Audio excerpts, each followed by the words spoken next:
Hello, Connecticut, and welcome to the Paid Leave Podcast. The title basically says it all. I'm Nancy Barrow, and I will be delving into this new state program and how it can help you and your family. This podcast will give you information you should know about Connecticut paid leave and maybe just a little bit more. Connecticut paid leave brings peace of mind to your home, family, and workplace. Welcome to the Paid Leave Podcast. Today's topic is organ donation and the racial and ethnic disparity that comes with that. Under Connecticut paid leave, if you're an organ donor or bone marrow donor, you can get up to 12 weeks of income replacement if you're a recipient of an organ donation, like one of my guests. That is a serious health condition. And you can also take up to 12 weeks of income replacement to take care of your own serious health condition. And studies have shown that racial and ethnic minority groups throughout the U.S. experience higher rates of illness and death across a wide range of health conditions, which include diabetes, hypertension, heart disease, and some of these are reasons for organ failure and the eventual need for a transplant. Minority families are less likely than white families to agree to organ donation. The historical mistreatment of blacks in healthcare and government also plays a part. And my guests today are Mark Brevard. He is the Director of Multicultural Community Outreach for New England Donor Services, and Andrew Jones, who is a fitness expert and is a Multicultural Community Outreach Coordinator. I want to thank both of you for being on the podcast, and it's really good to see you. We've known each other for a few years, so it's really great to see both of you. Good to be here. Thank you. Andrew, you and I have known each other for a long time, and I think what I love about you is that, A, you have super energy, and I think looking at you, no one would think that you would ever be sick a moment in your life because you're in great shape, yet you were an organ recipient. So your story is phenomenal, and why don't you just talk about your experience with organ donation? Well, like a lot of people, before I was thrown into the organ and tissue donation field, I really didn't know much about organ and tissue donation. I never really had a discussion with someone until I was someone who was in need of a heart transplant. I didn't have a discussion until I was told that I needed a heart transplant. How did that happen? Like, what was wrong with you? Were you feeling sick? Because, I mean, you were at the gym 24/7.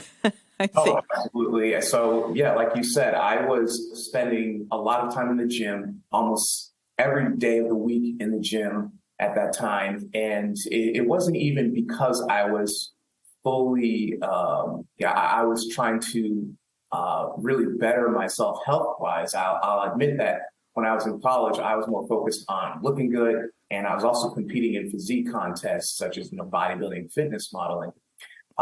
Curls for the girls. I know. What else are you going to do in college? Well, besides study, of course. Right. That's the only two things that I was focused on. But I started having symptoms around my sophomore year. And again, this was the irony of this whole story, is that I spent so much time, even before college, in high school. I was very active in our athletic program, playing sports every season, and bringing that discipline to college of just training on my own. It was really ironic for me to start experiencing these symptoms of shortness of breath and lower energy levels. But me being a athlete at my core, I continued to push through it, continued to compete in shows, and without even showing signs of anything else slowing down, I was still trying to live with this disease until it finally took over and I began to succumb to all of the side effects of heart failure. So I was having shortness of breath.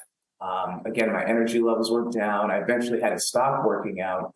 I eventually had to stop working at my part-time job, which was really no more than standing and walking back and forth. But those were things that I obviously took for granted and things that I was not even able to do with a failing heart. Moving, a few years later, still living with the disease. And this time I'm just staying in my bedroom, really not doing anything active because my body simply wouldn't allow it. I was eventually implanted with a pacemaker in my upper left chest. in and out of doctor's appointments for various testing to see what could be the root cause of this heart disease. And really didn't get an official answer, but they knew that it was caused by a virus. With that, I eventually was admitted to Harvard Hospital, where I was finally told that I would need a heart transplant. Despite all the medication that I was given up until this point, it really came down to having to replace my heart because there was damage that was done that can't be reversed. So when I was told that I needed a heart transplant, it was almost like it wasn't even news to me. We knew that the issue was my failing heart. And my first response was, well, if we can do the heart transplant, let's go and grab one off the back shelf in the closet.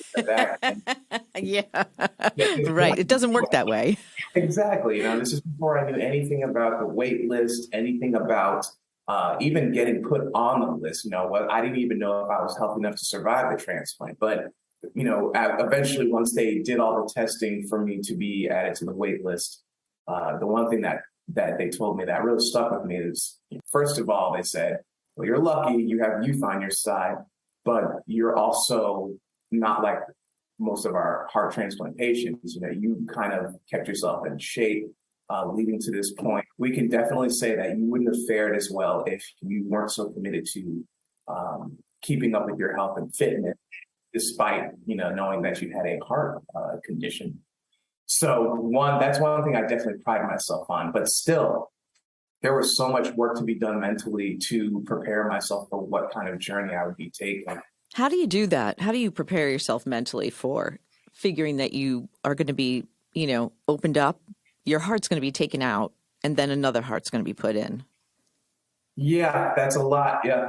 Well, I'll admit one of the first things that allowed me to process this was first, I kind of grew up watching a lot of movies. So all the gory details didn't really bother me. I understood what heart transplant meant. It was more than just what was on the surface. It was having to trust your nurses, being an active patient in your care. That's a huge thing. That's again, asking all the right questions, being up to date on what's happening with your body, and of course, trying to process everything that you're going to have to go through. You know that the heart is going to have to come from someone who's passed away. You don't even know when that's going to happen. So there was the factor of anticipating guilt and then really just the time spent waiting. It's hard to even say that, to give myself credit for getting through this. Really having a great support system was really key to getting through this. Again, having family to come visit you and nurses that were obviously on your side the whole time.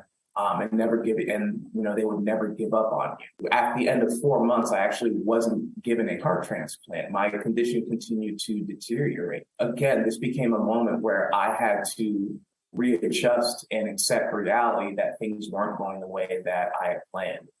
As a matter of fact, before getting my heart transplant, I had to live just over a year with an LVAD, or left ventricular assist device, and this device was actually a pump that was attached to my heart. But I had to live by the grace of the machine for a year and 1 month, and which was kind of I would say a reward, but it was the way things should have gone, because this actually allowed me to learn more about organ and tissue donation than I had being inside the hospital. I was able to, do some advocacy work outside with this device while waiting for my heart transplant. Learning, more about myself, but then also hearing stories from other people who've been affected, recipients, living donors, donor families, and eventually crossing paths with New England Donor Services, who would eventually have a major hand in saving my life by helping facilitate the heart transplant that I eventually received. And what a crash course on organ and tissue donation it was. Right.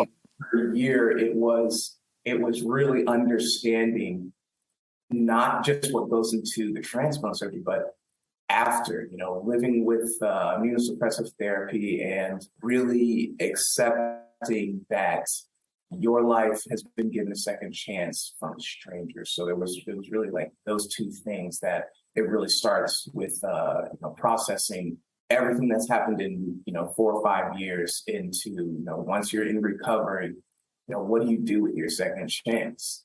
So I was very grateful to have my health back and to return on this road to somewhat of a normal life. There was a part of me that just said that you can't just go and live your life without giving back some way or another. But the more and more I was volunteering, the more people I met, I started gravitating towards the field. So I eventually went back to school for it. And this was just being sick for so long. You get bored, and then eventually think that people will count you out for being being a transplant patient. They think that you're weak, or I don't think anybody really thought that of me, but I was thinking of it of myself. If I was able to, get through all of this, the surgeries, the illness, there's got to be something else that I can do, and not just for myself, but to give back. And that's where going back to school became an option. A 10-month program, a very, very enlightening experience, not just from being the only guy in the classroom, but really taking something that I said that I would never come close to. I swear to you, after graduating high school, I said, I'm never going to go anywhere near the medical field. I'm not going to go to any hospitals.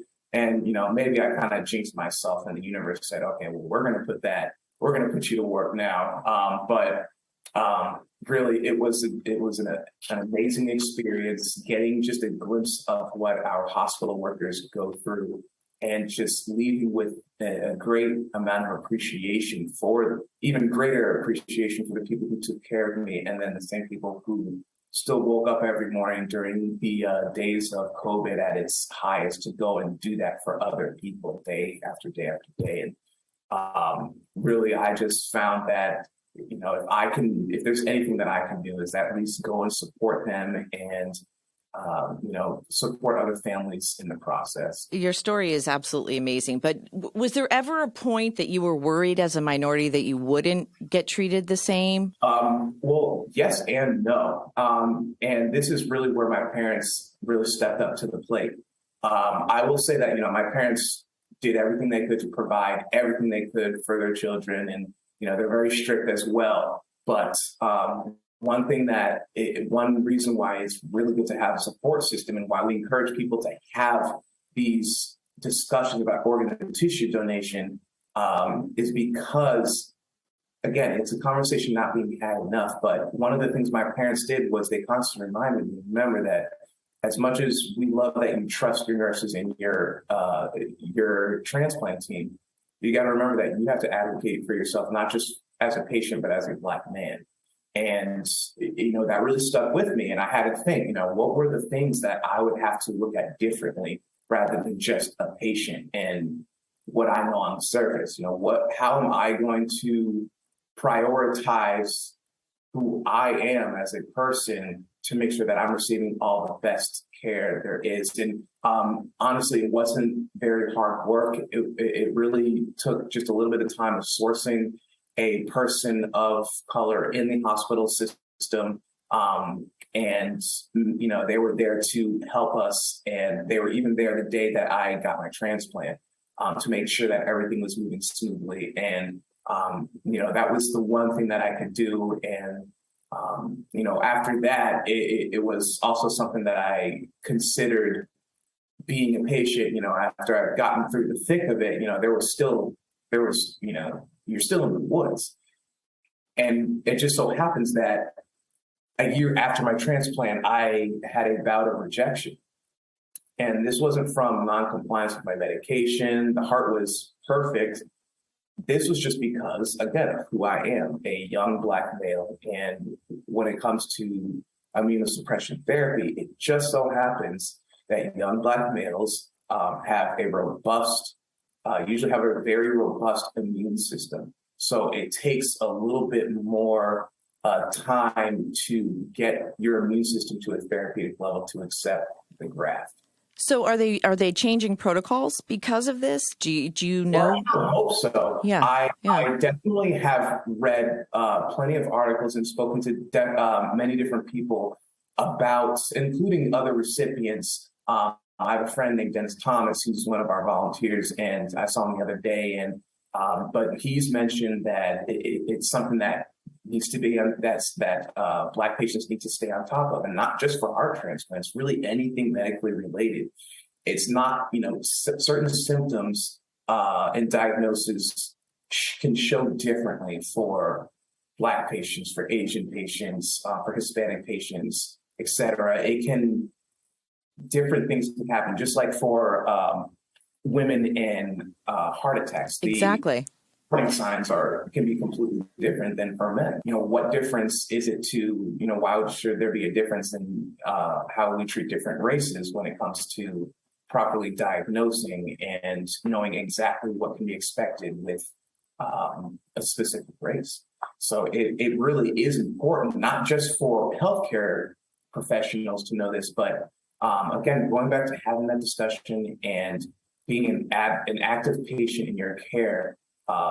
The Black community and other communities of minorities have a responsibility that, responsibility lies within those communities of color to register as donors, since compatibility is so often tied to racial background. There's nothing wrong with receiving a kidney from a white person and going to a Black person, but there are certain advantages from transplanting an organ from someone of a similar race. Right. Isn't it less rejection, correct? Is it, because the genetic makeup of it all? Yeah, that's one of the major things that can be a benefit with matching an organ. If it definitely comes from someone of the same racial lineage, it won't be at much of a risk in terms of rejection. But I'm glad to say that my heart, it did come from a white patient. And even with that bout of rejection and all the care that was taken, all the precautionary things that were taken to avoid that, my heart has been doing very well. And of course, keeping a close eye on it, just like anyone should, whether you've had a transplant or not. I have to say that I'm very blessed that my health has been stable. We're so happy about that, Andrew.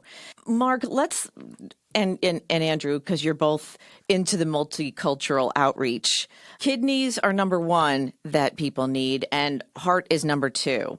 How do you dispel some of the myths, Mark? So, yeah, definitely it's because of a lot of the mistrust in our health systems. And that's what our team does. We try to go out and educate people about these myths. And there's a history of different things that have happened, like the Tuskegee Airmen, the Henrietta Lacks, and those type of things. And even though those things happened years ago, they're still in people's minds about, okay, what is going to happen to me if I go to the hospital? Am I going to be a guinea pig type of person, or those type of things? So that's why we go out into the community to talk about, the importance of being an organ and tissue donor, that those myths are not true. And it's like you said, just to give some quick statistics, like there are about over 114,000 persons in the country waiting for organ transplantation. And actually, like you said, 80% of those are kidney. And if you know anything in communities of color, especially in the Black community, kidney failure is something that's very high due to diet and genetics and things like that. So we really try to educate persons that, those myths are myths. And, there is a need, and we need to help each other in our community to try to educate and also let people know that it's important. On a positive note, also in the United States last month, we just reached our 1 million transplants. So we did 1 million transplants. That was like a big milestone that we made in the United States. And the last 10 years, the number of organ donors in Connecticut has been up 107%. And over the last 10 years, organ donation in Connecticut among people of color has risen to 156%. Do you feel you're pushing the needle? Do you feel like you're getting into those communities that are so marginalized, right? That really need the help and need to see you, Andrew, and they're like, oh, you look like me and you had an organ transplant and you're here. Right. I think that you are a face that people need to see as well. And that's something that we definitely do. AJ is out a lot, especially in communities of color, because, you need to see people who look like you, who have same backgrounds and things like that in order to get the message out. And I just want to say, too, actually, in Connecticut, that actual transplants of people of color have gone up 156%. So I think the word is getting out. We're educating and saying the things that need to be said so that people can, say, okay, you know what, I either want to be a donor or I can receive an organ.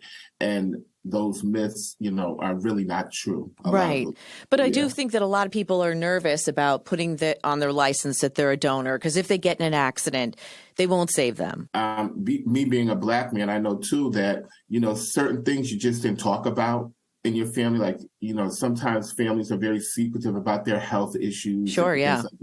So you need to speak with your family members to let them know, if you're having kidney failure, because maybe somebody in your family can give you a kidney, and just start having these conversations about health and death and things like that amongst the table before things happen. Right, exactly. And, how has social media helped you? Because, everything is on TikTok or social media.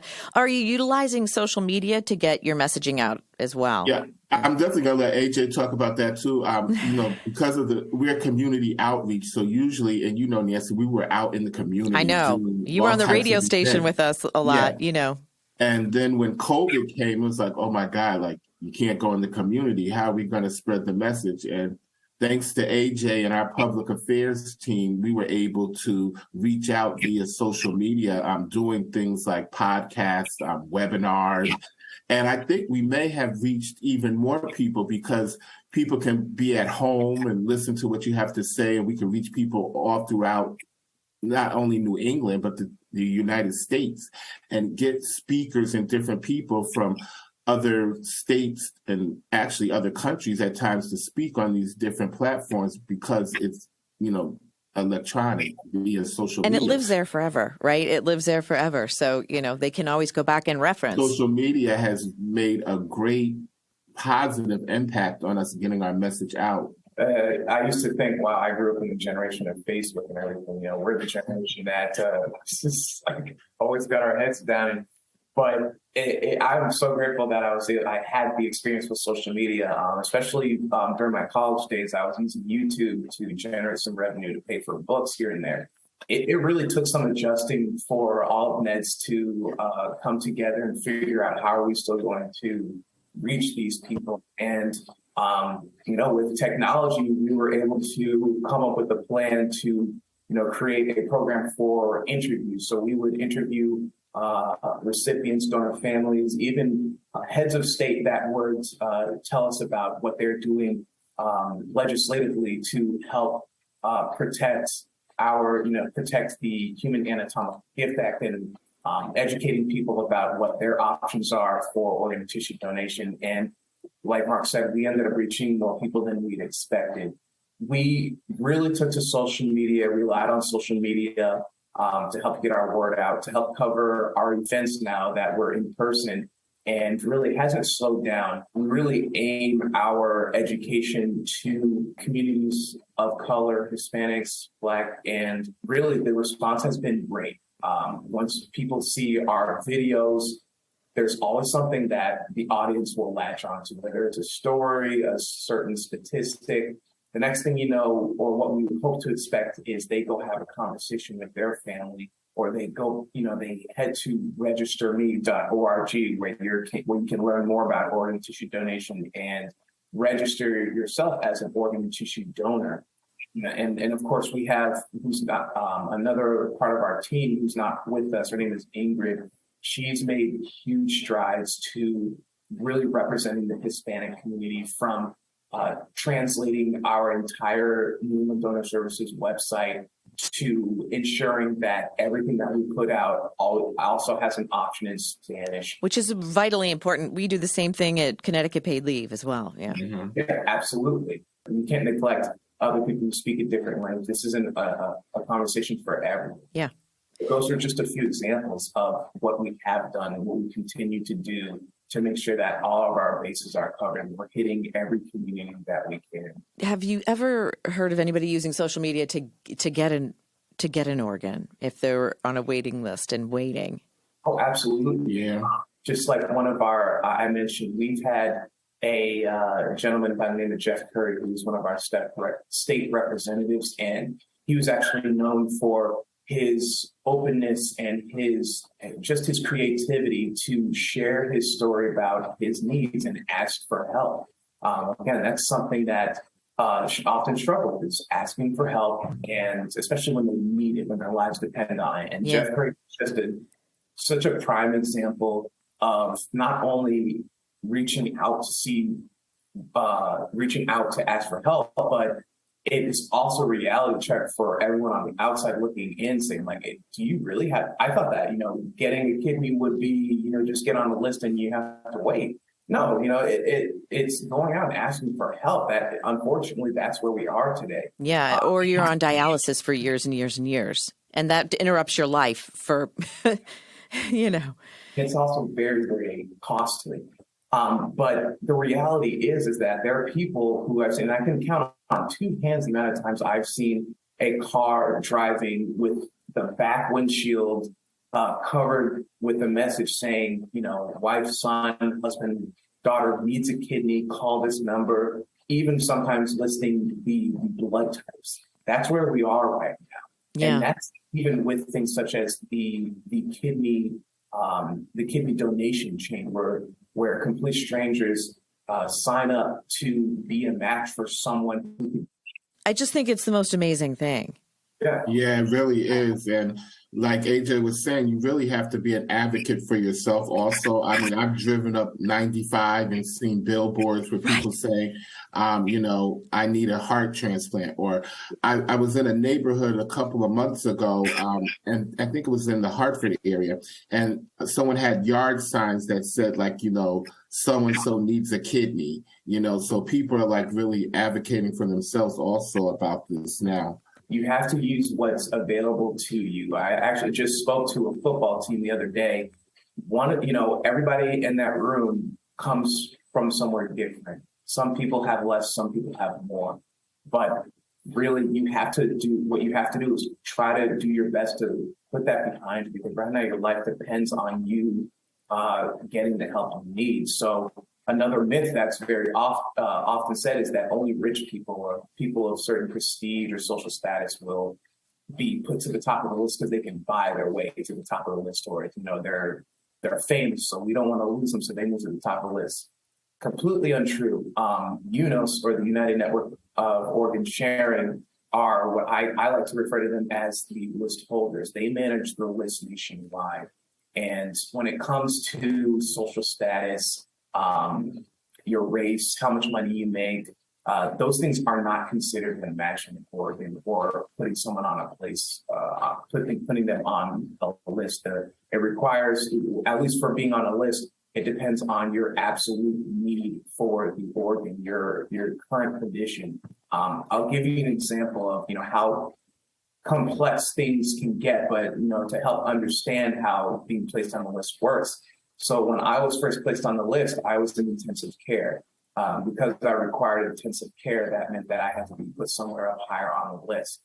When I received my LVAD device, which helped pump my heart and helped me make it to my heart transplant, I was actually moved down. And after a few conversations, trying to understand why this is happening, I was finding like, that's completely fair. Because with that device, it was proven that my condition was more stable than it was without it.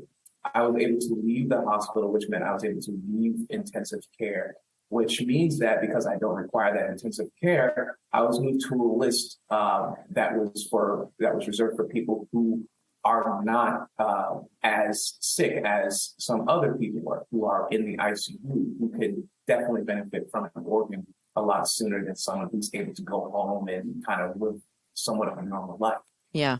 Yeah. That's just one example of how that works. It's interesting how Connecticut paid leave kind of goes through that too. There's no disparity. Like, we don't care what color you are or what sexuality you are. It doesn't matter. Like, if you qualify for Connecticut paid leave, we're going to give you the money.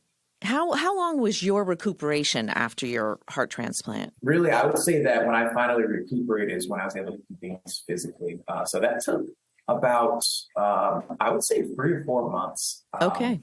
Transplant. Connecticut paid leave gives up to 12 weeks of income replacement. So for someone who doesn't have a family who can help them, You know, Connecticut paid leave is just so great because it comes in handy when people can't take time off from work. And some people quit their jobs to take care of someone that they love. Because if you're choosing, you're going to choose the person that you love to take and care I'm of. glad that this is the conversation that we're having. So not only people are getting some information about organ and tissue donation, but God forbid they have to get a transplant, at least they'll have some comfort knowing that if they need to, Connecticut paid leave will be there to help pick up some of those pieces and help them get back on track to a life of normalcy. And I think a lot of families don't have that conversation unless someone in your family is in need, and then you start to have that conversation. I was one of those people too. Like I had it on my license when I turned 16. I just did it, but I really haven't had a discussion about transplantation with my family until I actually started this job. Oh, and how was that? Like, what was that conversation? You know, they knew what transplantation was about, and we've had relatives that were on dialysis and things like that. But they just saw a whole nother perspective of what donation was about. I was able to share with them, and it went well. You know, a lot of my family members who weren't registered, they registered because they saw the work that, you know, our organization was doing and the impact. And a lot of them came to different community events. And when they heard people like AJ and other persons tell their testimonies, it was like, oh, wow, you know, this is like something that's real, you know. I know this person's in my community and things like that. So a lot of times when we're out and people tell their testimonies, that changes their heart, changes their mind. And they're like, you know what, I need to help someone. And what do you both hope for in the future as you work with a multicultural outreach? Like, what is your hope? My hope is that the numbers still keep going up as far as people registering and also recipients, that a lot of the myths are debunked. And people realize that, you know, it's a need and we want to help you. We hosted a national conference called AMAT, which is the Association for Multicultural Affairs and Transplantation. It was their 30th anniversary. And it was in Hartford. It was in Hartford, Connecticut. We had almost like 200 registered persons throughout the United States who were in the field of transplant, from surgeons down to volunteers. Focusing on people of color and just all getting together to talk about the different myths and different things in our areas and the different things and programs that we can do to increase knowledge about donation in communities of color. We were able to have also Mr. Robert Chelsea, who's the first African-American man to receive a face transplant.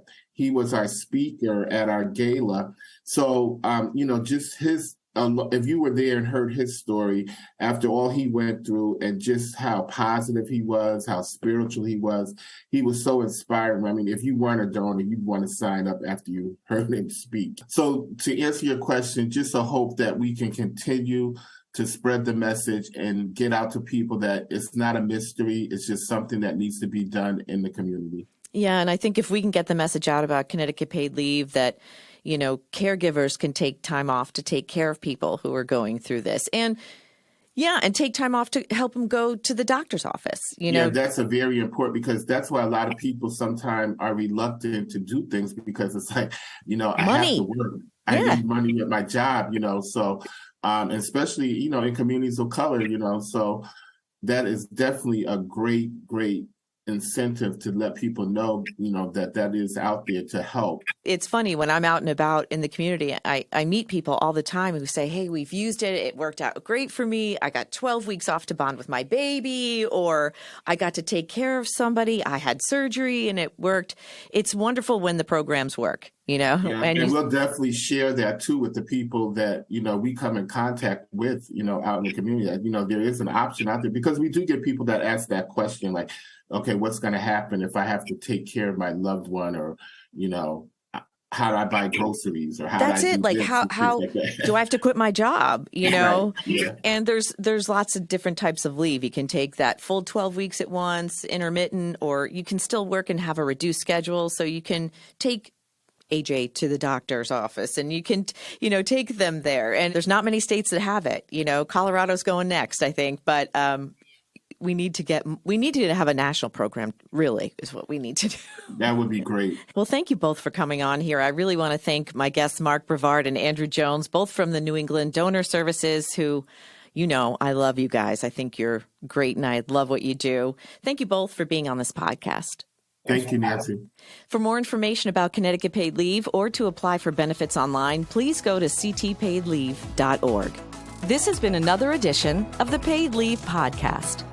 Please like and subscribe so you'll be notified about new podcasts that become available. Connecticut Paid Leave is a public act with a personal purpose. I'm Nancy Barrow, and thanks for listening.